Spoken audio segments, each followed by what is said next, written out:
My foreign policy will always put the interests of the American people and American security above all else. But recently, Trump got specific about something important: NATO, the North Atlantic Treaty Organization. And what he said shocked everyone. Response from all of us. NATO has grown since to include 28 countries, including former members of the Soviet Union. It intervened to end the Bosnian War in 1995 and responded to the 9/11 attacks with a decade-long mission in Afghanistan. The alliance has helped keep the peace in the Northern Hemisphere for more than half a century. And now, Donald Trump is threatening to destroy the whole thing. So Trump was in an interview with the New York Times on July 20th.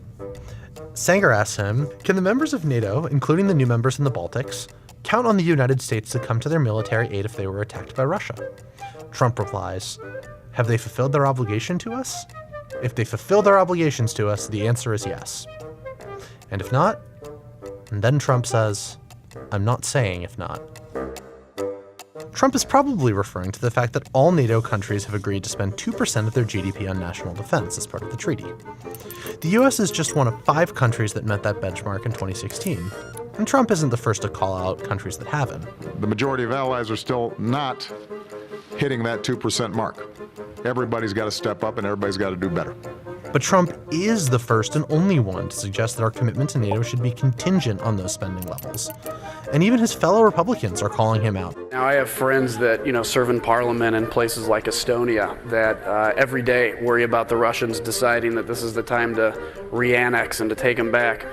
And comments like this are not only ill-informed, they're dangerous. I mean, it's the most successful military alliance in the history of the world. I want to reassure our NATO allies that should any of them be attacked, we'll be there to defend them. And I'm willing to kind of chalk it up to a rookie mistake. But Trump isn't backing down. If Mitch McConnell says that, then he's wrong. So all I'm saying is they have to pay. So why is this such a big deal? Because of the way that NATO works. You see, NATO deters attacks through something called credible commitment. There's no organization that can force the United States to go fight for Estonia or Latvia or Lithuania. A country like Russia has to believe that the United States is willing to intervene even if it risks World War III. That's why political leaders of both parties haven't wavered from the commitment to defend the NATO alliance. Until now. And he used the NATO alliance almost as a transactional business alliance. So that is a complete break with American policy. And Trump's comments come at a time where NATO is particularly relevant.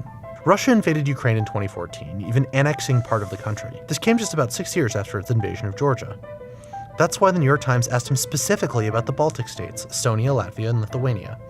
Russia is getting increasingly aggressive on its borders. And if it seems like the United States is wavering, Putin might be more tempted to attack one of the Baltic states as part of a plot to destroy NATO. And the Republican presidential candidate has just invited him to try.